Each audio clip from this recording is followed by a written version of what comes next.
ஒரு நேரம் பெருமானார் ஸல்லல்லாஹு அலைஹி வஸல்லம் அவர்கள் ஒரு கடைத்தெருவுக்கு, ஒரு பஜாருக்கு போகிறார்கள். அப்படி போகக்கூடிய அந்த நேரம் என்ன செய்யறாங்க, ஒரு மார்க்கெட்ல ஒரு கோதுமை கூடைய கையை விட்டு பார்க்கிறார்கள். கை அப்படின்னு உள்ள நுழைச்சு பார்க்கறாங்க. ஒரு ஈரப்பதமாக இருந்தது. அப்ப ஏன் ஈரமா நீங்க ஒரு எடையை போடும்போது அது நார்மல் வெயிட்டை விட கூடுதலாக காட்டும். அவர் வேணும்னு அதை செய்யல, மழை பெஞ்சிருக்கு, அப்படியே அதை எடுத்து வச்சு வியாபாரம் பண்ணிக்கிட்டு இருக்கிறார். அப்ப அந்த நேரம் பெருமானார் சொன்னாங்க, இப்படி செய்வது மிகப்பெரிய மோசடி, இது அநியாயம். நான் செய்யலப்பா, அல்ஹம்துலில்லாஹ், நான் யாருக்கும் நாவாலையோ கரத்தாலேயோ தொல்லை தரல, எந்த மோசடியும் பண்ணல. இப்படியெல்லாம் நாம இருந்தாலும் கூட என்ன செய்யறோம், தெரிஞ்சோ தெரியாமலேயோ ஒருத்தர் இன்னொருத்தருக்கு அநியாயம் செய்யும் போது நம்ம மறதியாக கூட அடுத்த ஆளுக்கு உதவி செய்யக்கூடாது.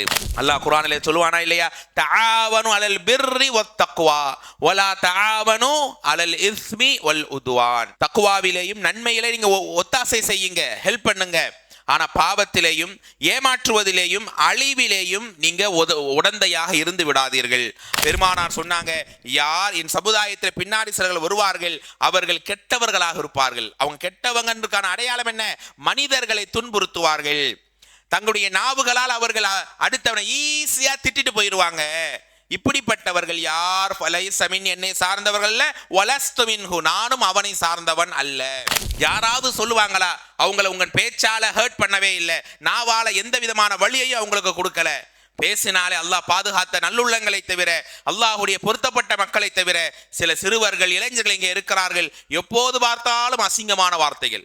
அந்த வார்த்தையை கேட்க பெத்த தாயை திட்டுறான், தந்தையை அவமானப்படுத்தி பேசுகிறான், உறவுகளை வெறுத்து பேசுகிறான். ஆனால் பெருமானார் ஸல்லல்லாஹு அலைஹி வஸல்லம் லைஃபை நாங்கள் படிக்கத்தானே செய்கிறோம். அனஸ் ரலியல்லாஹு சொல்வார்களே, அல்லாஹ்வுடைய ரசூலோடு 10 ஆண்டுகள் நான் பயணப்பட்டு இருக்கிறேன், சீங்கிற வார்த்தையை கூட அவர்கள் சொன்னதே கிடையாது. எதிரியை கூட மன்னித்து பழகிய மாநபி ஸல்லல்லாஹு அலைஹி வஸல்லம். அஊது பில்லாஹி மினஷ் ஷைத்தானிர் ரஜீம். பிஸ்மில்லாஹிர் ரஹ்மானிர் ரஹீம்.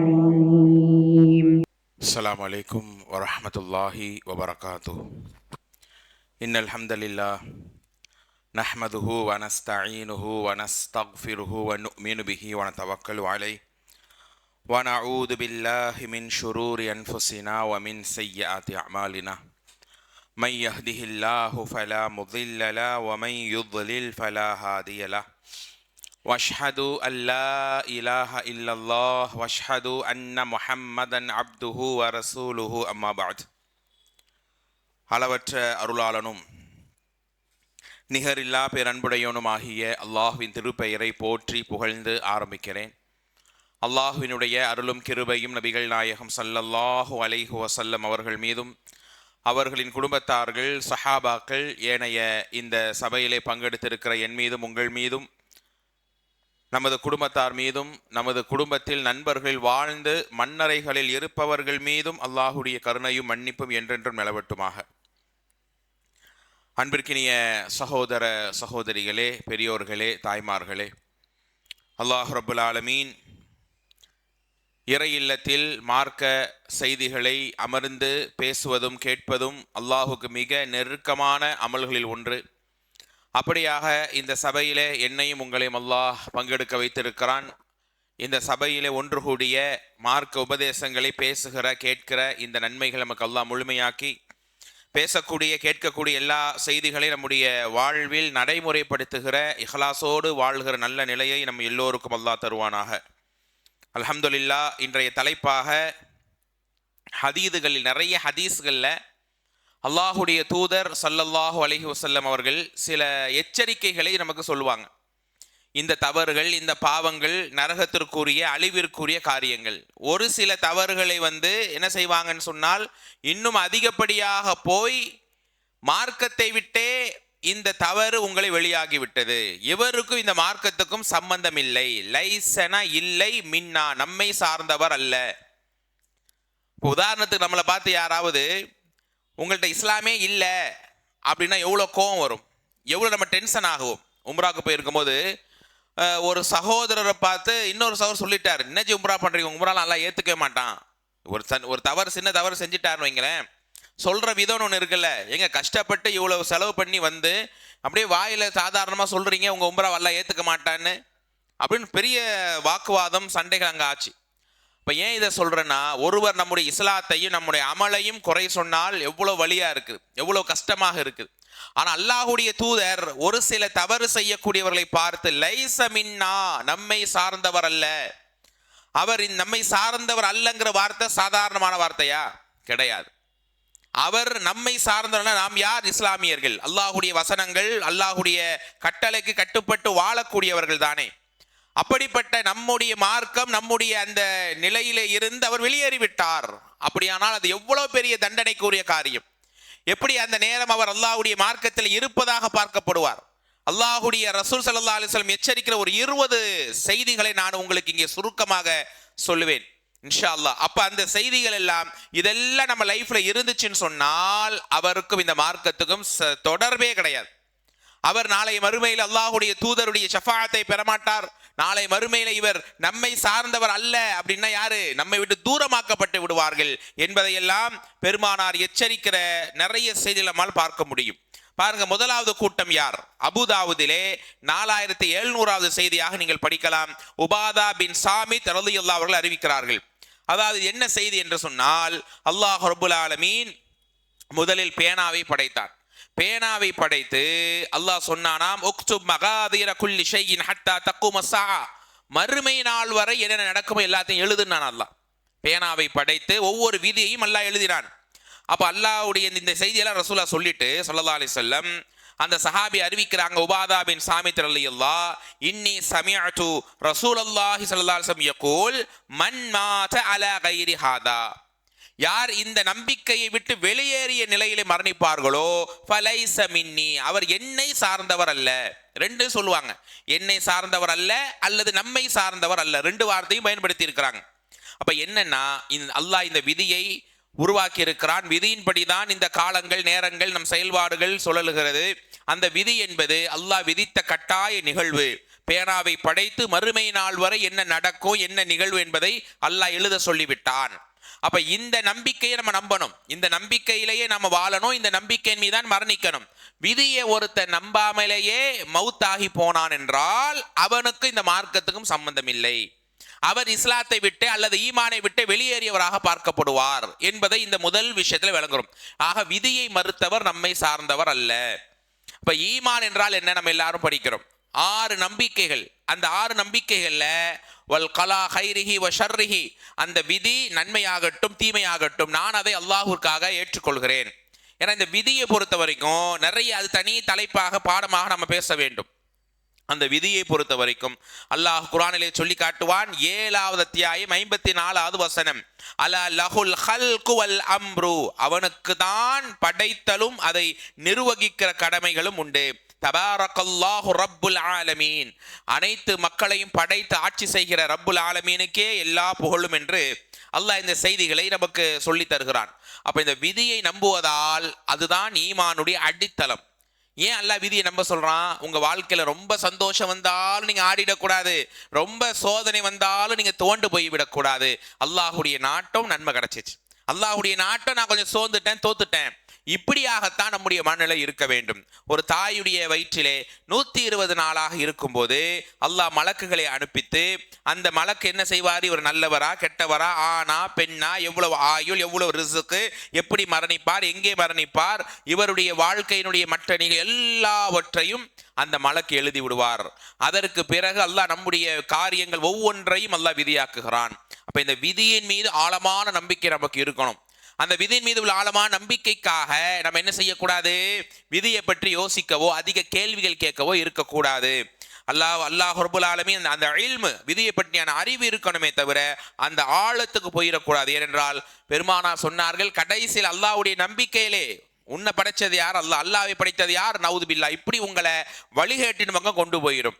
ஆக எந்த நடந்தாலும் விதியின் மீது உள்ள நம்பிக்கை இருக்கணும். ஒருவேளை ஒருவர் விதியை மறுத்து வாழ்கிறார் என்றால் அவர் இந்த மார்க்கத்தை சார்ந்தவர் அல்ல. 2வது பாயிண்ட் பாருங்க, திருமீதியில 614வது செய்தியாக வருகிறது. கஅப் இப்னு உஜ்ரா என்கிற சஹாபி அறிவிக்கிறாங்க ரலியல்லாஹு அன்ஹு, அதாவது உஈதுக பில்லாஹி யா கஅப் இப்னு உஜ்ரா மின் உமராஇன் யகுனூன் மின் பஅதி பெருமானார் அப்படியே ஒரு செய்தி சொல்லிட்டே வரும்போது அந்த கஅப் இப்னு உஜராங்கிற சஹாபியை பார்த்து சொல்றாங்க, சில விஷயங்களை விட்டு நீ தவிர்ந்து கொள் கஅப் இப்னு உஜரா. என்ன காரியம் அது?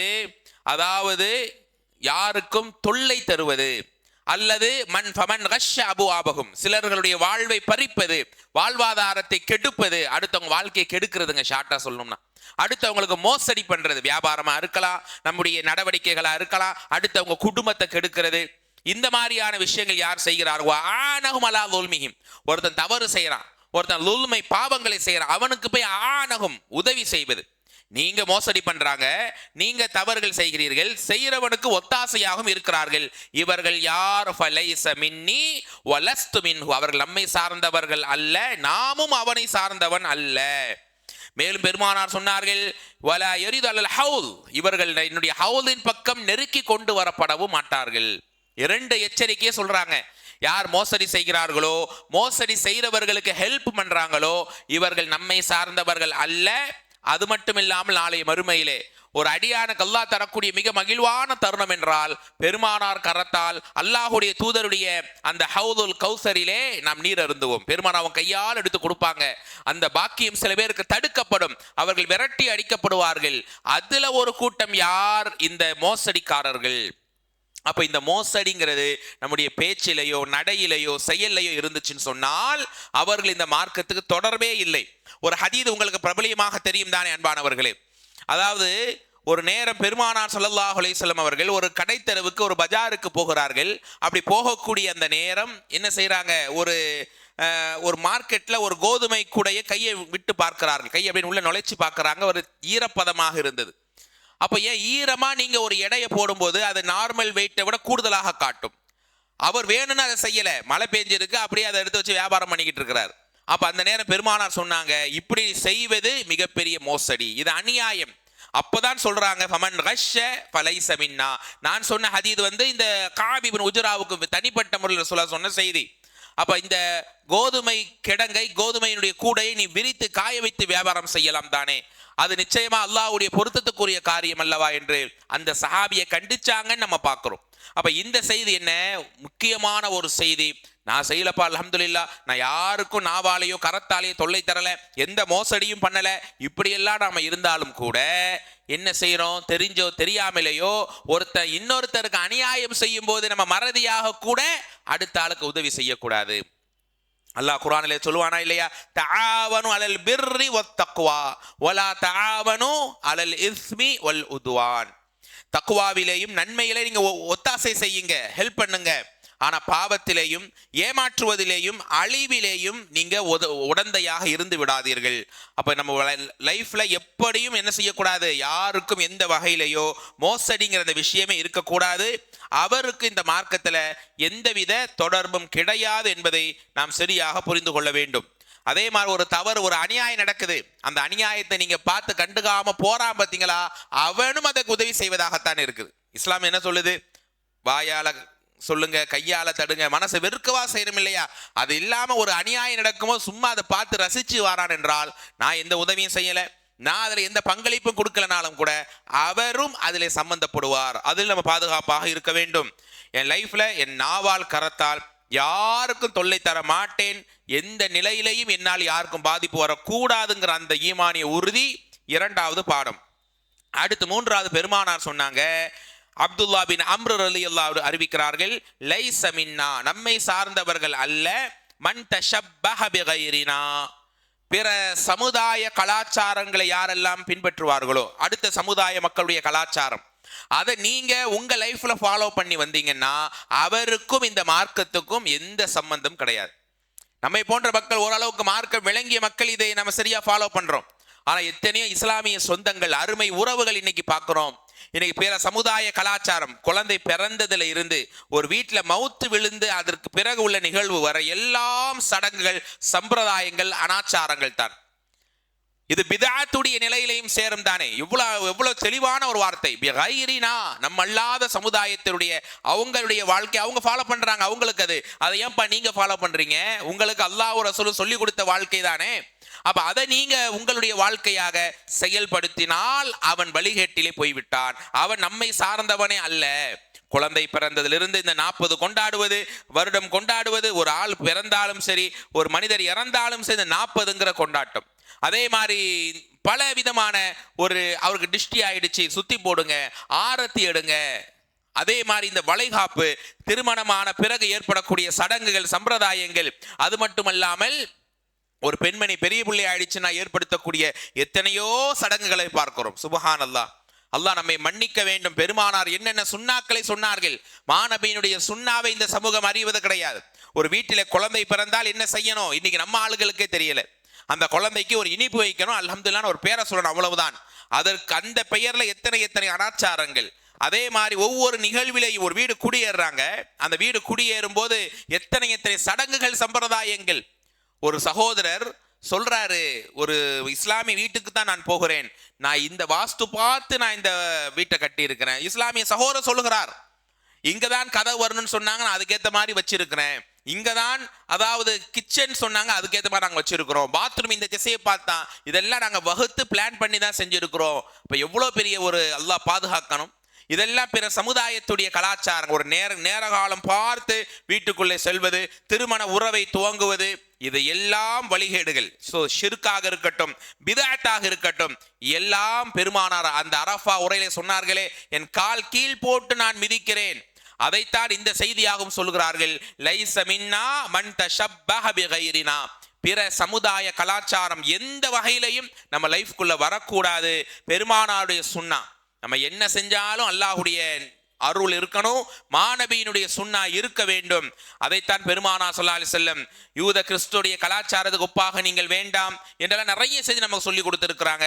இதையெல்லாம் நம்முடைய லைஃப்ல ஃபாலோ பண்ணணும். ஒன்று. அடுத்த விஷயம் பாருங்க, முஸ்லிம்ல 1848வது செய்தியாக வருகிறது. அபூ ஹுரைரா ரலியல்லாஹு அவர்கள் அறிவிக்கிறார்கள். அப்போது பெருமானார் சொன்னாங்க ஸல்லல்லாஹு அலைஹி வஸல்லம், சிலர்கள் என்னுடைய உம்மத்தில் சிலர்கள் வருவார்கள், என்ன செய்வாங்கன்னா மனிதர்களை சொல்லால் நோவினை செய்வார்கள். எப்படி பண்ணுவாங்கன்னா அவங்களுடைய பேச்சை அடுத்தவங்களை ஹர்ட் பண்ற மாதிரி தான் இருக்கும். இந்த மோசடிங்கிறது வேற, இது நம்முடைய நாவாலையோ நம்முடைய செயலாலையோ அடுத்தவரை நோவினை செய்வது. இப்படி சில மக்கள் வருவார்கள், ஒப்பந்தங்களை மீறுவார்கள், நாவாலையும் கரத்தாலையும் அடுத்தவங்களுக்கு பிரச்சனைகளை கொடுப்பார்கள். எவ்வளவு அழகா சொல்றாங்க. இந்த மனித சமூகம் ஏன் வாழ்றோம், எந்த சமுதாயமா இருக்கட்டும், எதிரியாக இருக்கட்டும், விரோதியாக இருக்கட்டும், மன்னிப்போட அரவணைப்போட அவர்களை கண்ணியமானவன் நம்ம பழக வேண்டும் தானே அன்பானவர்களே. பெருமானார் சொன்னாங்க, யார் என் சமுதாயத்தில் பின்னாடி சிலர்கள் வருவார்கள், அவர்கள் கெட்டவர்களாக இருப்பார்கள். அவங்க கெட்டவங்கன்றதுக்கான அடையாளம் என்ன? மனிதர்களை துன்புறுத்துவார்கள். தங்களுடைய நாவுகளால் அவர்கள் அடுத்தவனை ஈஸியா திட்டிட்டு போயிடுவாங்க. இப்படிப்பட்டவர்கள் யார்? ஃபலைஸ மின், என்னை சார்ந்தவர்கள் அல்ல, வலஸ்து மின்ஹு, நானும் அவனை சார்ந்தவன் அல்ல. மக்களுக்கு நோவினை தருவது, மக்களுக்கு இடையூறு ஏற்படுத்துவது, நாவால் அடுத்தவரை ஈஸியா புண்படுத்தி விடுவது. இந்த நாவால் அடுத்தவங்களை ஹர்ட் பண்றோமே, இதெல்லாம் நம்ம சாதாரண பாவம் நினைச்சுட்டு இருக்கிறோம். அல்லாஹ் குர்ஆனிலே சொல்லும் போது சூரால் மூமினூன்ல படித்து பாருங்கள் ஆரம்ப வசனங்களை. வல்லதீனஹும் அனில் லகுவி முஅரிதூன், வீணான கெட்ட அடுத்தவனை புண்ணாக்கக்கூடிய எல்லா வார்த்தைகளை விட்டு அவர்கள் விலகி நிற்பார்கள். மற்ற விஷயங்கள் நம்ம தவிர்த்திருந்தாலும் கூட நாவால அடுத்தவங்களை தொல்லை கொடுக்கிறதோ ஒப்பந்தங்களை மீறுவதோ நம்முடைய லைஃப்ல நடக்கத்தானே செய்கிறது. அப்ப இதெல்லாம் அல்லாஹ்வுடைய ரசூல் அவர்கள் இந்த வழிகை, அதாவது இந்த மார்க்கத்தை விட்டே வெளியேறிய மக்கள் என்று எச்சரிக்கிறாங்கன்னா இது எவ்வளவு கவனமாக பார்க்கப்பட வேண்டிய விஷயம். எந்த ஒன்றிலுமே மாட்டிடக்கூடாது. பெருமானார் லைஸ மின்னா, நம்மை சார்ந்தவர் அல்லன்னு எதெல்லாம் சொல்லியிருக்கிறாங்களோ, ஆனா விதியை நம்பிட்டு நம்ம இதுல வரமாட்டோம், நான் யாருக்குமே எந்த வகையிலுமே எந்த வியாபாரத்தை நான் மோசடி பண்ணல, நான் தப்பிச்சிட்டேன் இல்ல, ஏதாவது உள்ள மாட்டிட்டோம்னா அவர் இந்த நிலையில் வந்து விடுவார். அல்லாஹ்வுடைய மார்க்கத்தை விட்டு தூரமாக்கப்பட்ட நிலை. அப்ப ரசூலுல்லாஹி அலைஹி வஸல்லம் நாவாலையும் கரத்தாலையும், அதாவது உங்களுடைய வாழ்வில் யாரையும் தொந்தரவு தராத மக்களாக நீங்கள் இருக்க வேண்டும். உங்களுடைய பிள்ளை, உங்களுடைய மனைவி, உங்களுடைய உறவுகள் யாராவது சொல்லுவாங்களா? அவங்கள உங்கள் பேச்சால ஹர்ட் பண்ணவே இல்லை, நாவால எந்த விதமான வழியையும் அவங்களுக்கு கொடுக்கல. பேசினாலே அல்லாஹ் பாதுகாத்த நல்லுள்ளங்களை தவிர, அல்லாஹ்வுடைய பொருத்தப்பட்ட மக்களை தவிர சில சிறுவர்கள், இளைஞர்கள் இங்கே இருக்கிறார்கள், எப்போது பார்த்தாலும் அசிங்கமான வார்த்தைகள். அந்த வார்த்தையை கேட்க பெத்த தாயை திட்டுறான், தந்தையை அவமானப்படுத்தி பேசுகிறான், உறவுகளை வெறுத்து பேசுகிறான். ஆனால் பெருமானார் ஸல்லல்லாஹு அலைஹி வஸல்லம் லைஃபை நாங்கள் படிக்கத்தானே செய்கிறோம். அனஸ் ரலியல்லாஹு சொல்வார்களே, அல்லாஹ்வுடைய ரசூலோடு 10 ஆண்டுகள் நான் பயணப்பட்டு இருக்கிறேன், சீங்கிற வார்த்தையை கூட அவர்கள் சொன்னதே கிடையாது. எதிரியை கூட மன்னித்து பழகிய மாநபி ஸல்லல்லாஹு அலைஹி வஸல்லம். அதனால தான் பெரிய அளவுக்கு ரசூலுல்லாஹ் பயந்தாங்க. அதாவது மரண நேரத்திலே கூட எல்லா மக்களும் குழும்பி இருக்கிற நேரம், அடுத்த ஒரு இரவு, அடுத்த ஒரு பகல் தனக்கு கிடைக்குமா என்றால் தெரியாது, அல்லாஹ் அறிந்தவன் என்று, தோழர்களே என்ன பள்ளியில கொண்டு போய் உட்கார வைங்கன்னு சொல்லி எல்லாரும் சொல்ல மன்னிப்பு கேட்டார்கள். தோழர்களே என்னை பழி தீர்த்து கொள்ளுங்கள். யார்? அல்லாஹ்வுடைய தூதர் ஸல்லல்லாஹு அலைஹி வஸல்லம் தன்னை கொல்ல வந்த மக்களை கூட மன்னிப்பால் அரவணைத்தார்கள். எதிரிகளை கூட அவர்களுடைய உணர்வுகளை மதித்து வாழ்ந்தார்கள். அவங்க சொன்னாங்க என்னை பழி தீர்த்து கொள்ளுங்கள், நான் உங்களை ஏதாவது நாவால புண்படுத்தி இருந்தால் அல்லது உங்களை நான் ஏதாவது முகத்திலோ உடம்பிலோ நான் காயங்களை உண்டாக்கி இருந்தால் அதே மாதிரி என்னை நீங்கள் செய்து விடுங்கள். காரணம், ஒரு மனிதன் அடுத்த மனுஷனை துன்புறுத்தினால், அவர்களை பேச்சால தொல்லை தந்து வாழ்ந்தால், அவர் நாளை மறுமையில் அல்லாஹ்வுடைய பொருத்தத்தை, அல்லாஹ்வுடைய நெருக்கத்தை, அல்லாஹ்வுடைய பேர் உதவிகளை அடையவே முடியாது. என்னை பழிதீர்த்துக் கொள்ளுங்கள். சஹாபாக்கள் அழுகிறார்கள். அல்லாஹ்வுடைய தூதருக்கு என்ன ஆனது? ஏன் இப்படி மீண்டும் ஒரு முறை இல்லைங்க, ஒரு தடவை வந்து கேட்டா கூட பரவாயில்ல, சக்கராத்துடைய நேரம் அந்த நோய்வாய்ப்பட்ட 3 நாள்ல மட்டுமே பல முறை பள்ளியிலே வந்து உட்கார்றாங்க.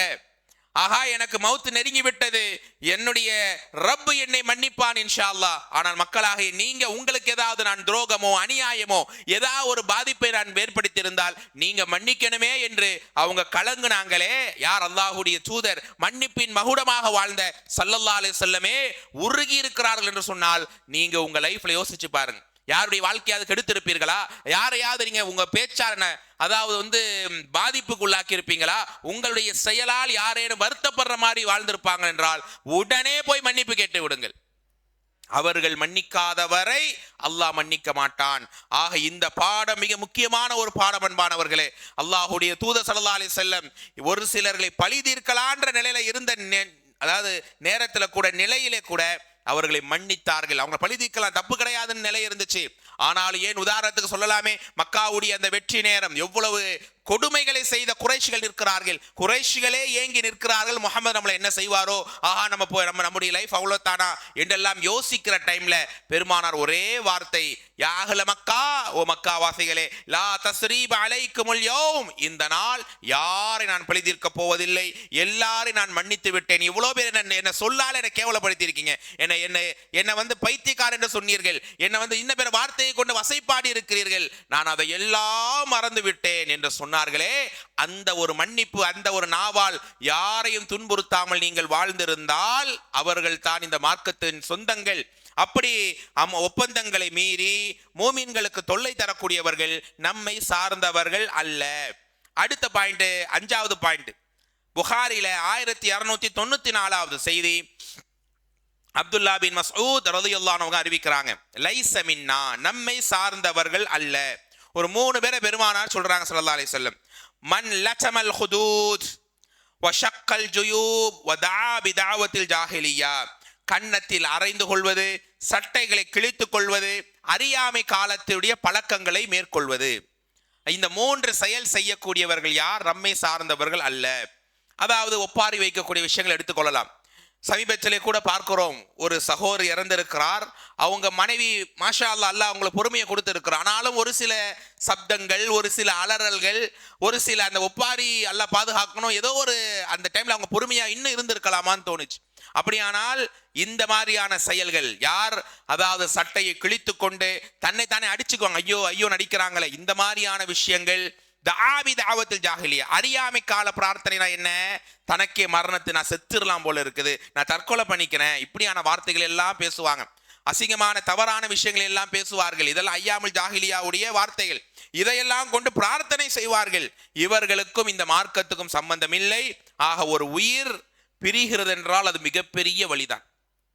அல்லாஹ் பலவிதமான சோதனைகளை தருவதாக குர்ஆனிலே சொல்லி காட்டுகிறார். 2வது அத்தியாயத்துடைய 155, 156 ஆகிய வசனங்களை படித்து பாருங்கள். எவ்வளோ பயான்களை கேட்ட வசனம் தான். வல நபுலு வன்னக்கும் பிஷைஇ மினல் ஹௌஃப் வல் ஜூஇ வ நக்ஸிம் மினல் அம்வாலி வல் அன்ஃபுஸி வஸ்ஸமராத் வபஷ்ஷிரிஸ் சாபிரீன். பொருளாதார இழப்பு, உயிர் இழப்பு, விளைச்சல் இழப்பு எல்லாம் கொண்டு சோதிப்பான். அந்த நிலையில் அவங்க பொறுமையாக இருக்கணும். அல்லதீன இதா அஸாபஹும், அவங்களுக்கு ஏதாவது ஒரு சோதனை ஏற்பட்டு விட்டால் உடனே அல்லாஹ்வுக்குரியவர்கள், நான் இன்னா லில்லாஹி வ இன்னா இலைஹி ராஜிஊன் உலாயிக அலைஹிம் ஸலவாத்து மிர் ரப்பிஹிம் வ ரஹ்மா வ உலாயிக ஹுமுல் முஹ்ததூன். இவர்களுக்கு தான் அல்லாஹ்வுடைய அமைதி, அல்லாஹ்வுடைய ரஹ்மா, அவர்கள் தான் நேர்வழி பெற்ற மக்கள் என்றும் அல்லாஹ் பாராட்டுகிறான். ஆக இந்த சட்டையை கிழித்துக் கொள்வது, ஒப்பாரி வைப்பது பல நிகழ்வுகளுக்கு இருந்தாலும் கூட திடீர்னு வியாபாரம் இழந்துருச்சு. திடீர் ஏதாவது ஒரு தாங்க முடியாத சோதனைகள், நெருக்கமான உறவு, நெருக்கமான அன்றாட நாம் வாழக்கூடிய பழகக்கூடிய உறவு, வீட்டிலே இருக்கக்கூடிய உறவு இறந்து விட்டால் உடனே அல்லாஹ்வை மறந்துவிட்டு இப்படி சட்டையை கிழித்துக் கொள்வது, ஒப்பாரி வைக்கக்கூடிய நிகழ்வை அல்லாஹ் பாதுகாக்கவே. இன்னைக்கும் சில மக்கள்கிட்ட பார்க்கலாம். ஆனால் சுபஹானல்லாஹ், அன்றைய சஹாபாக்களுடைய வாழ்வு பல நேரம் அவங்க காதுல மௌத்து செய்தி வந்துகிட்டே இருக்கும். குடும்பத்துக்கு வரும், மனைவிக்கு வரும், பிள்ளைகளுக்கு வரும். அவங்க இந்த வசனத்தை உயிர்ப்பித்து வாழ்ந்தார்கள் அன்பானவர்களே. ஆக தெரிந்தோ தெரியாமலேயோ நம்ம என்ன செய்யக்கூடாது, இப்படிப்பட்ட இந்த ஒப்பாரிக்குரிய அல்லது சின்ன சோதனை வந்து விட்டால் நொடிஞ்சு போய் அல்லாஹ்வை மறந்து பேசக்கூடிய பேச்சுக்கள் இருந்துவிடக் கூடாது என்பதை நாம் புரிந்து கொள்ள வேண்டும். இன்னொரு பெருமானார் சொன்னாங்க ஸல்லல்லாஹு அலைஹி வஸல்லம், லைஸ மின்னா மன் ஹலக, அதாவது தலையை முட்டி முட்டி அழுவாங்க, செவுத்துல முட்டி முட்டி நாங்க அந்த சோதனை வெளிப்படுத்துவாங்க. இவர்களும் சப்தம் போட்டு கத்தி ஊன்னு கத்துவாங்களே, இவர்களையும் அல்லாஹுடைய ரசூல் எச்சரித்து நம்மை சார்ந்தவர்கள் அல்ல என்று நமக்கு சொல்லி இருக்கிறாங்க. ஆக சோதனைகள் வரும்போது அதை நாம் பொறுமையோடு அல்லாஹுடைய நெருக்கத்தோடு நம்ம என்ன செய்யணும், அதை எதிர்கொள்ள வேண்டும் இன்ஷா அல்லாஹ். அதே மாதிரி பெருமானார் ஸல்லல்லாஹு அலைஹி வஸல்லம் அடுத்து சொன்ன இன்னொரு முக்கியமான 6வது விஷயம், புரைதா ரலியல்லாஹு அன்ஹு அவங்க அறிவிக்கிறாங்க. அதாவது அபூதாவுதுல 3253வது செய்தி, லைஸ மின்னா மன் ஹலஃப பில் அமானா யானி அல் இபாதா. என்ன சொன்னாங்க, யார் அமானிதங்களை பாலடிப்பார்களோ அவர்கள் நம்மை சார்ந்தவர்கள் அல்ல. அமானிதத்தை பற்றி இன்ஷா அல்லாஹ் அடுத்த ஒரு வாய்ப்பு வரும்போது அமானிதங்களை பேணுவோங்கிற ஒரு தலைப்பு இருக்கு, அதை பேசுவோம். ஆனா இந்த ஹதீஸ்ல என்ன வருது, யானி அமானிதம்னா என்னன்னா யானி அல் இபாதா, இபாதத்தில் யார் மோசடி செய்வார்களோ அவர்கள் நம்மை சார்ந்தவர்கள் அல்ல. இபாதத்தில் மோசடி என்றால் தொழுவுன்னா சிரமம், ஒரு பயான் கேட்குன்னா ஒரு அலட்சியத்தனம், ஒரு குர்ஆன் எடுத்து ஓதணும்னா மனசு ஒரு ஆர்வத்தை கொடுக்க மாட்டேங்குது, உட்கார்ந்து வெறும் சுப்ஹானல்லாஹ் ஒரு 100 முறை சொல்லலாமே நினைச்சு உட்கார்ந்தா அது கண்டினியூ பண்ண முடியல. இதெல்லாம் நம்முடைய வாழ்வில் அல்லாஹ் பாதுகாக்க வேண்டும் ஷைத்தானுடைய செயல்கள். அப்ப இபாதத்துகள்ல நீங்க கவனமற்று இருந்தால் அவர்களுக்கு இந்த மார்க்கத்துக்கும் சம்பந்தம் இல்லை. யானி அல் இபாதா மன் ஹப்பப இம்ராஅத்தன் அலா ஜௌஜிஹா அவ் அபதன் அலா சய்யிதிஹி. இதே ஹதீஸ் ரசூலுல்லாஹ் சொல்லும்போது, யார் ஒரு கணவன் மனைவியை பிரிக்கிற வேலையை செய்கிறார்களோ, ஒரு முதலாளியும் தொழிலாளியும் பிரிக்கிற வேலையை செய்கிறார்களோ அவர்களும் நம்மை சார்ந்தவர்கள் அல்ல. இந்த 6, 7 2 ஒரே பாயிண்டா கொண்டு வராங்க. அப்ப என்னன்னா நம்முடைய வாழ்க்கையில 2 விஷயம் இந்த 6வது பாயிண்ட்ல 6, 7 நீங்க படிக்கணும். அதாவது ஒண்ணு, இபாதத்து நமக்கு அமானிதம். அல்லாஹ் இந்த வாழ்வில் நமக்கு தந்ததை அமல் செய்யதான். எத்தனை மரணங்களை தினசரி பார்க்கிறோம். சுப்ஹானல்லாஹ், தினசரி மரணங்கள். அவர் நினைச்சிருப்பார் ஹஜ்ஜி செய்யலாம், உம்ரா செய்யலாம், நிறைய தர்மங்கள் செய்யலாம், ஒரு பள்ளியை கட்டி கொடுக்கலாம், எல்லாம் நினைச்சிருப்பாங்க. ஆயுள் முடிந்தது. அவர் நமக்கு எல்லாம் இந்த நேரம் ஓய்வை தந்தான், ஆரோக்கியத்தை தந்தான் அல்லாஹ். இதே சபை இன்னைக்கு இந்த ஏரியால யாருக்கும் கிடைக்காத நன்மை அல்ஹம்துலில்லாஹ் அல்லாஹ் நாடி எனக்கும் உங்களுக்கும் தந்திருக்கிறான். இந்த சபையில் அமர்ந்திருக்கிறோம். அப்ப அல்லாஹ் ஒரு அடியானுக்கு நன்மையை நாடி விட்டால் இஸ்தஅமல்ஹு, அமல் செய்கிற தௌஃபீக்கை தருவான். அப்ப ஃபர்லான கடமைகளையாவது நம்ம அக்கறையாக இருக்கிறோமா?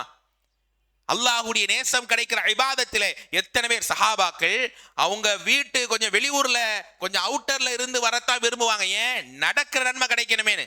நமக்கு அந்த ஆர்வமா அது இருக்குதா? நடந்து வருவோமே, ஜும்மாவுக்கு கொஞ்சம் நடந்து வருவோமே, ஒரு 500 மீட்டர் தானே, இல்ல. அல்லது முதல் சஃப்ல முதல் சஃபுக்காக போட்டி போடுவார்கள். இஷாவுடைய நேரம் முதல் சஃபிலே யார் நிக்கணும் என்று அவங்களுக்குள்ள சீட்டு குலுக்கி போடுவார்கள். அப்ப இந்த மாதிரி நன்மைகள் ஏன் அவங்க ஆர்வப்பட்டாங்க? நம்ம வரோம், லேட்டா தான் தொழுகிறோம், வளமையாவே லேட்டா தான் தொழுதுகிட்டு இருக்கோம், அல்லாஹ் பாதுகாத்தவர்களை தவிர. அப்ப இதெல்லாம் நமக்கு அமானிதம் தானே. அல்லாஹ் உங்களை படைத்து ஃபரதான அல்லது சுன்னத்தான உபரியான அமல்களை அல்லாஹ் உங்களுக்கு தந்திருக்கிறான். அதை நாங்கள் பேண முடியாது என்றால் அவர்களுக்கு அல்லாஹ்வுடைய மார்க்கத்தில் இடம் இல்லை. அவர்கள் லைஸ மின்னா, யார் இந்த இபாதத் என்கிற அமானிதத்தை மோசடி செய்வார்களோ அவர்கள் இந்த மார்க்கத்தில் கிடையாது. இது 6வது விஷயம். ஆக இபாதத்தை நானும் நீங்கள் இன்னும் சீரமைக்க வேண்டும் அன்பானவர்களே. 7வது விஷயம், நான் முன்னாடியே சொன்னது மாதிரி ஒரு ஆளை பிரிக்கிறது. என்னால 4 பேர் சேர்ந்தாங்கன்னு இருக்கணும். ஆனா என்னால 4 பேர் பிரிஞ்சாங்கன்னு இருந்துச்சுன்னா அதாவது சண்டைகளை மூட்டி விடுறது, இருக்கிற சண்டையை போய் ஊதி பேசி பேசி பெருசாக்குவது, இது யாருடைய செயல்? ஷைத்தானுடைய செயல்.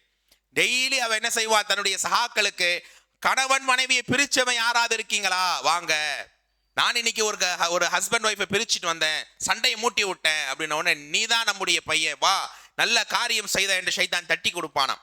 அப்ப நம்ம தெரிஞ்சோ தெரியாமலேயோ இங்க உள்ளது அங்க சொல்றது, இந்த விஷயத்தை அங்க சொன்னா அந்த குடும்பத்துல பிரச்சனை வரும் தெரியும், ஆனாலும் அதை சொல்லுவோமா இல்லையா? அந்த காதுல கேட்ட விஷயத்த யார்ட்டையாவது சொல்லிடணும், அப்படி சொல்றதால 4 பேர் பிரிஞ்சிருவாங்கன்னு தெரிஞ்சும் அதை சொல்றோம் தானே. அப்ப இந்த மாதிரியான செயல்களும் லைஸ மின்னா, நம்மை சார்ந்தவர்கள் அல்ல என்று பெருமானார் சொன்னார்கள். இது 7வது விஷயம். அதே மாதிரி 8வது விஷயம் திருமிதியிலே 2761வது செய்தி. ஸைத் இப்னு அர்கம் ரலியல்லாஹு அறிவிக்கிறார்கள், மல்லம் யாஹுது மின் ஷாரிபிஹி ஃபலைஸ மின்னா. இது பொதுவாக உள்ள விஷயம் தான். அதாவது யார் மீசையை ஓவரா வளர விடுறது, சில பேர் உதடெல்லாம் மறைகிற அளவுக்கு வளர்ப்பாங்க இல்லையா, அப்படி நீங்க மீசையை நீங்க ஒரு அளவுக்கு மேல கத்தரிக்காமல் விடக்கூடியவன் நம்மை சார்ந்தவன் அல்ல. பெருமானார் ஸல்லல்லாஹு அலைஹி வஸல்லம் பொறுத்த வரைக்கும் தன்னுடைய ஒவ்வொரு விஷயத்திலையுமே என்ன செய்யறாங்க, தூய்மையை. ஒரு ஆள் அப்படி இருக்கிறத நம்ம பார்த்தா கூட என்னடா உதட்டுல மீச படர்ந்து அவ்வளவு வாயவே மறைச்சிருதே, எப்படியா அவங்க சாப்பிடுவாங்க? அப்ப அதெல்லாம் அது ஒரு அசௌகரியம் தானே. ஒரு சிலருக்கு அது பிடிக்கலாம், ஆனா இஸ்லாம் மீசையை கத்தரிக்க வேண்டும், மீசையை நீங்க என்ன பண்ணுங்க, ஓவரா வளர விடாதீங்க ரசூலுல்லாஹ் சொன்னாங்க. அப்படி மீசையை ஓவரா வளர விடக்கூடியவர் நம்மை சார்ந்தவர் அல்ல என்பதை பெருமானார் சொன்னாங்க. இது எத்தனாவது பாயிண்ட்? 8 முடிச்சிருக்கிறோம். 9வது விஷயம், அஹ்மதுல 8270வது செய்தி. அபூ ஹுரைரா ரலியல்லாஹு அன்ஹு அறிவிக்கிறார்கள், மன் ரமானா பில் லைலி அதஃபலைஸ மின்னா. யார் இரவிலே அம்பு எறிந்து விளையாடுவார்களோ, அன்னைக்கு என்ன செய்வாங்க, அம்பு எறியக்கூடிய வித்தைகளை கற்றுக்கொள்வார்கள். அப்ப இரவுல அம்பு எறியும் போது என்ன ஆயிடும், அன்னைக்கு லைட்டு ஃபேன்லாம் இருந்துச்சா, யார் மேலேயா தெரியாம பட்டு அதுல காயமாகி விட்டால் அவர்களுக்கு அது நோவினையா போயிடும். அப்படி செய்யாதீங்க, அப்படி செய்தால் அவர் நம்மை சார்ந்தவர்கள் அல்ல. சோ இந்த பாயிண்ட்ல நோக்கம் என்ன, அடுத்த ஆளுக்கு உங்களுடைய மறைமுகமாக கூட தொல்லை கொடுத்துடக்கூடாது. நீங்க அதாவது அப்படி அம்பு எறியும் போது அங்க யாராவது குறுக்க நெருக்க போயிட்டாங்கன்னா அவங்க மேல அது பற்றும், அதனால அவங்க காயப்படுவாங்க. இது எவ்வளவு அழகான ஒரு செய்தி, இதை ரசூலுல்லாஹி அலைஹி வஸல்லம் சொன்னார்கள். அதே மாதிரி 10வதும் அது தொடர்பான விஷயம்தான். புகாரில வருகிறது 6874வது செய்தி. அப்துல்லா பின் உமர் ரலியல்லாஹு அறிவிக்கிறாங்க, மன் ஹமல அலைனா பிஸ்ஸிலாஹ். ஒருத்தர் என்ன செய்யறாங்க, வாளை எடுத்துட்டு போறாங்க, ஏதோ ஒரு விஷயத்துக்கு கத்தியோ வாளை எடுத்துட்டு போறீங்க. அந்த கத்தியை என்ன செய்யணும், அதோடைய முனையை மறைச்சு எடுத்துட்டு போகணும் வெளியே போகும்போது. ஏன் நீங்க அப்படியே டிராவல் பண்ணும்போது அந்த கத்தியை நீங்க சரியா மூடி எடுத்துட்டு போலன்னு வைங்களேன், அது அடுத்த ஆளுக்கு தெரியாம ஏதாவது நோவினை கொடுத்துட்டா, கத்தியுடைய முனையை நீங்க அதாவது அந்த இறுதி பகுதியை மறைச்சு எடுத்துட்டு போங்க. அதான் ரசூலுல்லாஹ் சொல்றாங்க, யார் இப்படியா வெளிப்படையாக அந்த கத்தி எடுத்துட்டு போவாங்களோ அவர்களும் நம்மை சார்ந்தவர்கள் அல்ல. இதுலயும் மிக முக்கியமான ஒன்று, நம்முடைய மறதியாக கூட, நம்முடைய சாதாரண நிலையிலே கூட அடுத்த ஆளுக்கு தொல்லை கொடுத்துடக்கூடாது. அப்படியே நம்ம வாளை எடுத்துட்டு போகும்போது தெரியாம யார் மேலேயே பட்டு அதை கிழிச்சிடக்கூடாது. நீங்க ஏதாவது ஒரு விஷயத்துல உங்களுடைய சகோதரர்களுக்கு நோவினை செய்தீர்கள் என்றால் அவர்கள் நம்மை சார்ந்தவர்கள் அல்ல என்று சொன்ன மார்க்கம் இந்த இஸ்லாம். இதை நம்ம படிக்க வேண்டும். 11வது விஷயம் என்ன, புகாரில 5063வது செய்தி. அனஸ் பின் மாலிக் ரலியல்லாஹு அவங்க அறிவிக்கிறாங்க. இந்த சம்பவம் நீங்க பல நேரம் படிச்சிருப்பீங்க. நபி ஸல்லல்லாஹு அலைஹி வஸல்லம் உடைய இபாதத், அவங்களுடைய வணக்க வழிபாடுகளை சஹாபாக்கள் எப்போதுமே ஒரு உற்று நோக்கி கொண்டே இருப்பார்கள். அப்படி உற்று நோக்கி கொண்டு இருக்கிற நேரம் ஒரு 3 பேர் ரசூலுல்லாஹி அலைஹி வஸல்லம் இபாதத்தை பார்க்கறாங்க. இந்த ஹதீஸ் கேள்விப்பட்டிருப்பீங்க, ரொம்ப பிரபலமான ஹதீஸ். ரசூலுல்லாஹி அலைஹி வஸல்லம் நின்று கால் வீங்குற அளவுக்கு கொப்பளமான அளவுக்கு தொழுவது எல்லாம் பார்த்து 3 பேர் முடிவெடுக்கிறாங்க. என்ன முடிவெடுத்தாங்க, இனி நான் காலமெல்லாம் நோன்பு வைக்க போறேன். ஒருத்தர் சொல்றாரு, நான் இனி இரவுல தூங்கவே மாட்டேன், எப்பவுமே நின்று வணங்கிக்கிட்டே இருக்க போறேன். ரசூலுல்லாஹ்வே இவ்வளவு அமல் செய்யறாங்க, நான் ஏன் இப்படி இருக்கணும்? 3வது ஒருத்தர் சொல்றாரு, நான் நிக்கா பண்ணவே மாட்டேன், திருமணமே செய்ய மாட்டேன், நான் இனிமேல் என்ன செய்ய போறேன், அந்த திருமணம் தானே வாழ்க்கை, குடும்பம், பிள்ளைகள் வருது, அதை எல்லாம் விட்டு இபாதத்திலேயே நான் கிடக்க போகிறேன். இப்படி முடிவெடுக்கிறாங்க இந்த 3 பேரும். ரசூலுல்லாஹி அலைஹி வஸல்லம் இந்த செய்தி காதுல கேட்ட உடனே எல்லாருக்கும் பொதுவா சொல்றாங்க, நான் இரவிலே உறங்கவும் செய்கிறேன், அல்லாஹ்வை நின்றும் வணங்குகிறேன். உங்க கண்ணுக்குன்னு உள்ள உரிமை இருக்கப்பா, நீங்க செய்யணும் தானே. அவருக்கு அதை சொல்றாங்க. அதே மாதிரி காலமெல்லாம் நோன்பு வைப்பேன்னு சொல்லும்போது, இது அல்லாஹ் உங்களுக்கு ஏவன விஷயம் அல்ல, டெய்லி நோன்பு வைக்கிறது அல்லாஹ் உங்களுக்கு ஏவி இருக்கிறானா? அல்லாஹ் கடினமானவனா அப்படி ரசூலுல்லாஹ் அவருக்கு உபதேசம் பண்றாங்க. இந்த கல்யாணமே பண்ண மாட்டேன்னு சொன்னார் பாருங்க, அவரை பார்த்து பெருமானார் சொன்னாங்க, ஃபமன் ரகிப அன் நிக்காஹு மின் சுன்னதி. இத கல்யாண பயன் நிறைய கேட்டிருப்பீங்க. திருமணம் என்னுடைய சுன்னாவிலே உள்ளது, யார் அதை புறக்கணிப்பார்களோ ஃபலைஸ மின்னி, அவர் நம்மை சார்ந்தவர்கள் அல்ல. அதாவது நான் நிக்காவே பண்ண மாட்டேன், துறவரமாவே வாழ்வேன், அப்படி ஒருவர் முடிவெடுக்கிறார். இன்னைக்கும் ஒரு சிலர்கள் அப்படி பார்க்கலாம், திருமணத்தை அப்படியே தள்ளி போட்டுக்கிட்டே போறாங்க. அல்லாஹ்வுடைய ரசூலுல்லாஹி அலைஹி வஸல்லம் குறிப்பாக இளைய சமுதாயத்தை அழைத்து சொன்னார்கள், யா மாஷர ஷபாப், ஓ வாலிபர்களே, மனிஸ்ததா மின்குமுல் பா, உங்களை யாருக்கு திருமண வயது வந்து விட்டதோ கரெக்டான வயசு திருமணம் பண்ணுங்க. அது என்ன செய்ய, உங்க பார்வையை தாழ்த்தும், கருப்பை பேண வைக்கும். அந்நிய பெண்ணையோ அல்லது ஆபாச சிந்தனையோ உங்களுக்கு வரவே வராது என்று பெருமானார் சொன்னார்கள். அப்படி சொன்னாங்க, யார் இந்த திருமணத்தை புறக்கணிப்பார்களோ அல்லது தேவையில்லாம அதை பிற்படுத்துவாங்க, அதையும் இங்கே சேர்த்து கொள்ளலாம், அவர்கள் இந்த மார்க்கத்தில் சம்பந்தப்படாதவர்கள். லைஸ மின்னி, அவர்கள் என்ன அதாவது இந்த மார்க்கத்தில் இல்லாதவங்க, என்னை சார்ந்தவன் அல்ல என்று பெருமானார் சொன்னாங்க. இந்த பாயிண்ட் எத்தனாவது? 11வது பாயிண்ட். திருமணத்தை முடிக்க மாட்டேன் சொல்வதும் அல்லது தேவையில்லாம அதை தள்ளி போட்டு அவன் இளமையவே இழக்கிறான், அவனுக்கும் இது சேரும். 12வது விஷயம் என்ன? புகாரில 7524வது செய்தி. பெருமானார் யாரை நம்மை சார்ந்தவர்கள் சொன்னாங்கன்னா, இதுல பாருங்களேன், மை யதகன்னபில் குர்ஆன், யார் குர்ஆனை ஓவர் ராகம், குர்ஆனை ராகமா ஓதலாம், முறைப்படி ஓதலாம், குர்ஆனை நல்ல மக்களுக்கு பிடிக்கிற மாதிரியான சப்தங்களை கொண்டு ஓதலாம். ஆனா குர்ஆனை நான் ராகமா ஓதுறேன்னு தஜ்வீத் இல்லாம, மஹ்ரஜ் இல்லாம, ஓவரா ஏத்துறது, ஓவரா இது பண்றது, இப்படி குர்ஆனை மையத்தகன்ன, குர்ஆன் ஒரு பாட்டு பாடுற மாதிரி குர்ஆனை ஓதுவார் என்றால் அவர் நம்மை சார்ந்தவர் அல்ல. குர்ஆனை ஓவர் ராகத்தோடு ஓதுவர், அதாவது தஜ்வீதோட முறைப்படி ஒரு நல்ல கிராத்தாக ஓதுவது இங்கே தவற விளங்கிக்க கூடாது. ஆனா ரொம்ப ராகமா ஓதுறங்கிற பேர்ல அந்த குர்ஆனை நீங்க இழுத்து இழுத்து ஓதுவது, அப்படி ஒருவர் செய்கிறார் என்றால் அவர் என்ன, நம்மை சார்ந்தவர் அல்ல. அப்ப இந்த குர்ஆனை பொறுத்த வரைக்கும் சுப்ஹானல்லாஹ் நிறைய விஷயங்கள் நமக்கு பார்க்கிறோம். அல்லாஹ்வுடைய தூதர் ஸல்லல்லாஹு அலைஹி வஸல்லம் அபூ மூஸா அல் அஷ்அரி ரொம்ப சஹாபாக்கள்ல ராகமா குர்ஆனை ஓதுவார். அப்ப அவரை பார்த்து சொன்னாங்க, தாவூத் நபியினுடைய ஓசை உனக்கு கொடுக்கப்பட்டிருக்கிற அபூ மூஸா அல் அஷ்அரி என்று சொன்னார்கள். அதே மாதிரி உசைத் பின் ஹுதைர் அவருடைய அந்த திலாவத்தை கேட்டு மலக்குகள் நெருங்கி வந்த வரலாறுகளை எல்லாம் நாம் படிக்கிறோம். அப்துல்லா பின் மஸ்ஊத் ரலியல்லாஹு அவர்கள், ஸைத் பின் ஹாரிஸா ரலியல்லாஹு அவர்கள், இவர்கள் எல்லாம் குர்ஆனை முழுமையாக கற்றறிந்த சஹாபாக்கள். குர்ஆனை படிப்பதுல ஓதுவதுல இவருடைய ராகம், பெருமானாரே இப்னு மஸ்ஊதே வாங்க கொஞ்சம் எனக்கு குர்ஆனை ஓதி காமிங்க எல்லாம் கேட்பாங்க. ஏன்னா அவங்களுடைய அந்த கிராத் அவ்வளவு மெய்சிலிருப்பாக இருக்கும். எவ்வளோ பேர் குர்ஆன் ஓதுறாங்க, ஆனா ஒரு சில காரிகளுடைய, ஒரு சில ஹாஃபிஸுடைய கிராத்தை கேட்கும் போது அர்த்தமே தெரியலனா கூட அப்படியே மனசு உருகுதே. ஏன்? அந்த கிராத்துடைய, அது அல்லாஹ் தரக்கூடிய அழகான ஒரு நிஅமத். அப்ப அதை என்ன செய்யக்கூடாது, அளவுக்கு மீறி நான் ராகத்தை எடுக்கிறேன்னு சொல்லி தஜ்வீதையும் அந்த மஹ்ரஜையும் தாண்டி நாம் ராகத்தை படுத்துவது ரசூலுல்லாஹ் எச்சரித்த இந்த ஒரு செய்திக்குள்ள வருவாங்க. ஆக குர்ஆன் ஓதுவதிலேயும் நடுநிலையாக நாம் இருந்து கொள்ள வேண்டும். அடுத்து 13வது விஷயம், அபூதாவுதுல 4943வது செய்தி. பெருமானார் சொன்னார்கள், லைஸ மின்னா, நம்மை சார்ந்தவர்கள் அல்ல, மல்லம் யர்ஹம் ஸகீருனா, நம்முடைய சிறியவர்கள் மீது இரக்கம் காட்டாதவர்கள். சாதாரண விஷயம் நினைக்கிறோம், யார் சிறியவர்கள் மீது இரக்கம் காட்டவில்லையோ, அது மட்டுமல்ல, வயாரிஃப் ஹக்க கபீரினா, மூத்தவர்களுடைய உரிமையை மதிக்கவில்லையோ, இவர் இந்த 2 பேர் யாரு, நம்மை சார்ந்தவர்கள் அல்ல. சிறியவர்கள் இரக்கம் காட்டாதவனும் பெரியவர்களை மதிக்காதவன் நம்மை சார்ந்தவன் அல்ல. எவ்வளவு அழகான ஒரு பாயிண்ட். சிறியவர் என்றாலே இன்னைக்கு நம்முடைய தந்தையாக நாம் எடுத்துக்கொள்ளும். நமக்கு அல்லாஹ் அமானிதமாக பிள்ளைகளை தந்தான். அந்த பிள்ளைகள் மீது கண்டிக்கணும் தான், அரவணைப்பா இருக்கணும் தான், கொஞ்சம் அவங்கள்ட்ட கோபத்தை காட்டத்தான் செய்யணும். ஆனால் பாசமற்ற நிலையில இன்னைக்கு இருக்கிறார்களே. ஒரு நேரம் இது மாதிரி ஒரு சம்மர் கிளாஸ் பயான் நினைக்கிறேன், இந்த மாதிரி பெத்தவங்க இவ்வளவு டார்ச்சர் பண்றாங்க, பிள்ளைகள் அன்பே காட்டல அப்படின்னு ஒரு பயான் பண்ணிட்டு உட்கார்ந்துருக்கேன். ஒரு சின்ன பையங்க, ரொம்ப சின்ன பையன் ஹஸ்ரத் நல்லா சொன்னீங்க, நல்லா எங்க அம்மாலாம் கேட்டிருப்பாங்க, எங்க அம்மா ரொம்ப என்ன போட்டு அடிக்கிறாங்க, அவங்களுக்கு ஏத்த மாதிரி சொன்னீங்க. ஒரு சின்ன பையன். அப்ப அவன் மனசுல எவ்வளவு அந்த வலி பதிஞ்சு இருக்குதுன்னு பாருங்க. அப்ப நம்முடைய பிள்ளைகளா இருக்கட்டும், நம்மை விட சிறியவர்களுக்கு என்ன செய்ய, ரசூலுல்லாஹி அலைஹி வஸல்லம் சிறியவர்கள் சபைக்கு போய் வாண்டடா சலாம் சொல்லுவாங்க. நம்ம சொல்லுவோமா அப்படி? இன்னும் சொல்ல போனால் ஒரு சஹாபி ரசூலுல்லாஹி அலைஹி வஸல்லம் அவங்க பேர பிள்ளைகள், நஜீஸ் கேள்விப்பட்டிருப்பீங்க, தொழுகையில கூட ஏறி உட்கார்ந்து அந்த பிள்ளைகளை அரவணைப்பார்கள். நம்ம பிள்ளை தெரியாம குறுக்கிட இருக்க போயிடுச்சுன்னா தொழுது முடிச்ச உடனே ஏதாவது ஒரு கெட்ட வார்த்தையை சொல்லி போ தள்ளிப்போ அப்படின்னு தான் நம்ம சொல்லுவோம். ஒரு சஹாபி கேட்கிறாங்க, யாரோ சொல்லலாம், அதாவது எனக்கு 10 பிள்ளை இருக்குது, ஒரு பிள்ளை கூட நான் தொட்டு முத்தம் கொஞ்சினது கிடையாது. ரசூலுல்லாஹ் கோவப்பட்டார்கள்.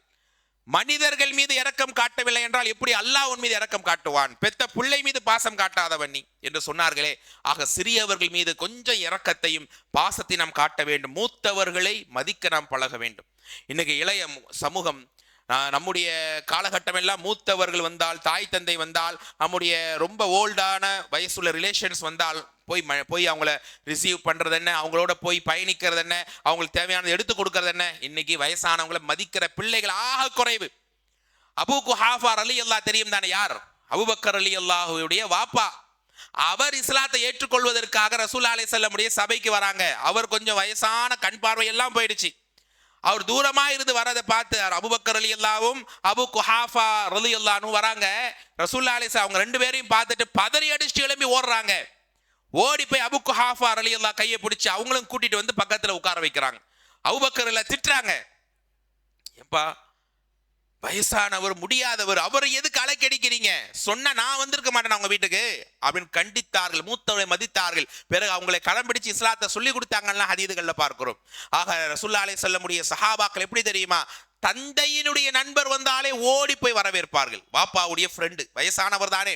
அப்படியெல்லாம் பழகிய கூட்டம் உண்டு. இன்றைய இளைய சமூகம், வளர்ந்து வரக்கூடிய வாலிபர்கள் மூத்தவர்களை மதிக்காம இருக்கிற நிலைகளை பார்க்கலாம். இது என்னது? சிறியவர்கள் மீது இரக்கம் காட்டாதவன், மூத்தவர்களை மதிக்காதவன் நம்மை சார்ந்தவன் அல்ல என்று பெருமானார் எச்சரித்தார்கள். 14வது விஷயம் பெருமானார் சொன்னாங்க புகாரில 3508வது விஷயம், மனித்தா மா லைஸ லஹு ஃபலைஸ மின்னா. தனக்கு சொந்தமில்லாத ஒரு பொருளை தன்னுடையதுதான் என்று ஒருத்தர் வாதிடுகிறான். உங்க இடம் கிடையாது, உங்க பொருள் கிடையாது, இல்லை இது ஏன் இடம் தான், ஏமாத்தி இன்னைக்கு இடங்களை அபகரிக்கிறாங்களே, ஏமாத்தி ஒருத்தருடைய காசு அபகரிக்கிறாங்களே, இப்படிப்பட்டவர்கள், அதாவது தனக்கு சொந்தமில்லாத ஒரு பொருளை தன்னுடையது என்று சொல்லக்கூடியவன் நம்மை சார்ந்தவன் அல்ல. அடுத்து 15வது விஷயம் பாருங்களேன், பறவை சகுனம் பார்ப்பவர் நம்மை சார்ந்தவர் அல்ல. அன்னைக்கு என்ன செய்வாங்கன்னா சகுனம், இன்னைக்கு 4 நட்சத்திரம் பார்க்கிற உதாரணத்து சமீபத்தில் ஒரு பையன் சொல்றாரு, நாங்கள் பொண்ணு பார்த்தோங்க, என் பேரையும் அந்த பார்த்த பொண்ணு பேரையும் பொருத்தம் பார்க்கிறார்கள். பிறந்த அந்த நாங்கள் 2 பேரும் பிறந்த தேதியை டைம் வச்சு பொருத்தம் பார்க்குறாங்க. சுப்ஹானல்லாஹ், நாங்கள் அந்த பொண்ணையே வேணான்னு சொல்லிட்டோம் அப்படின்னு அந்த சகோதரர் வருத்தத்தோடு சொல்லிட்டு போனார். அப்போ இன்னைக்கு இந்த பறவை சகுனம், 4 நட்சத்திரங்கள், பொருத்தங்கள்லாம் பார்க்கப்படுகிறது.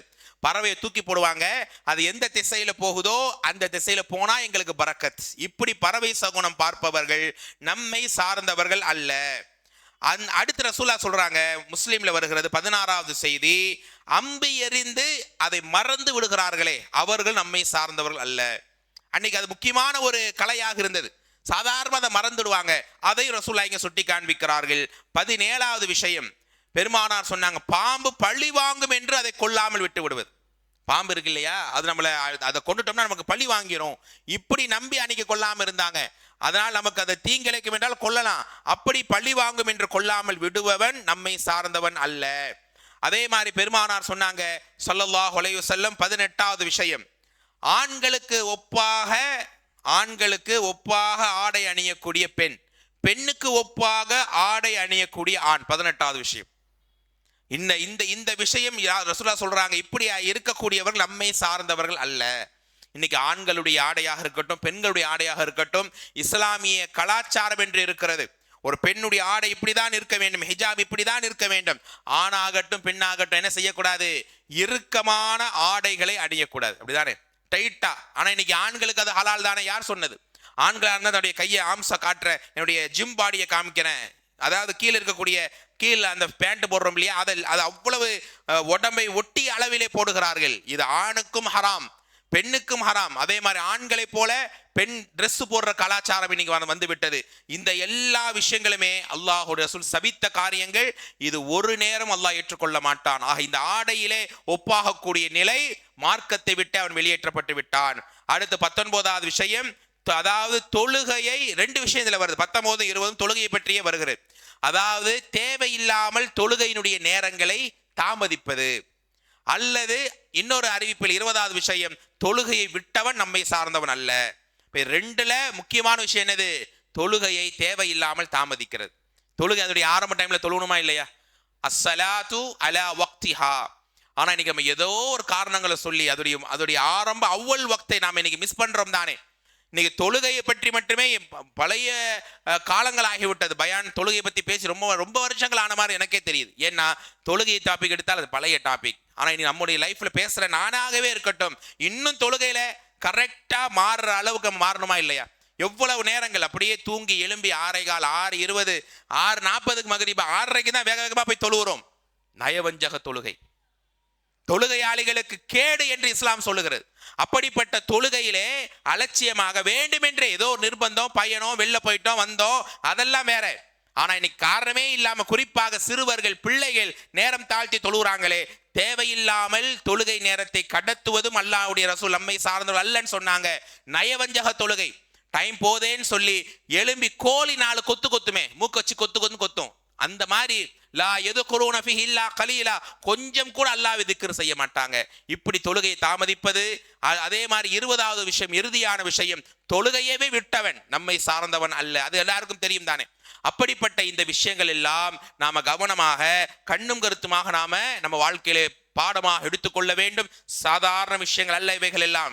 மார்க்கத்தை விட்டு அவனை அது வெளியேற்றி விடுகிறது என்றால் மறுமையில ரசூலுல்லாஹி அலைஹி வஸல்லமுடைய ஷஃபாத்தை அவனுக்கு அல்லாஹ் கிடைக்காம அவனை புறந்தள்ளுறான் என்றால், கௌசர் தடாகத்தை விட்டு அவன் தள்ளப்படுறானே. ஆனால் இந்த தவறுகளை எல்லாம் விட்டு என்ன செய்யணும்? நம்மை மாற்றிக்கொள்ள வேண்டும். முக்கியமாக மிக முக்கியமாக யாருக்கும் நாவாலையும் கரத்தாலையும் தொல்லை தராமல், யாரையும் குடும்பங்களை பிரிக்கிறது, அதாவது அந்த குடும்பத்தில் போய் தவறுகளை சொல்வது, இந்த மாதிரியான விஷயங்களை நம்முடைய அகலாக் சார்ந்த விஷயங்களை எல்லாம் நாம் சரிபடுத்திக் கொள்ள வேண்டும். அல்லாஹுடைய சோதனை, அல்லாஹுடைய விதியை பொறுத்து கொண்டு எந்த நிலையிலையும் அல்லாஹ் நம்மோடு இருக்கிறான் என்கிற பயத்தோடு தொழுகையிலே உள்ளச்சத்தோடு நம்முடைய வாழ்க்கை நகர்ந்தால் அல்லாஹுடைய மார்க்கத்தில் நிலைத்திருக்கிற உயர்ந்த பாக்கியத்தை அல்லாஹ் தருவான். அப்படிப்பட்ட இந்த தவறுகளை எல்லாம் விட்டு விலகி அல்லாஹுடைய தூதர் சொன்ன வாழ்க்கையை வாழ்ந்து நாளை மறுமையில் அல்லாஹுடைய தூதரோடையே சொர்க்கத்தில் உலா வரக்கூடிய இந்த மார்க்கத்தின் அங்கமாக சோனத்தின் சொந்தமாக இருக்கிற உயர்ந்த பாக்கியத்தை நம் அனைவருக்கும் ஒவ்வொருவருக்கும் அல்லாஹ் தந்து அருள் புரிவானாக.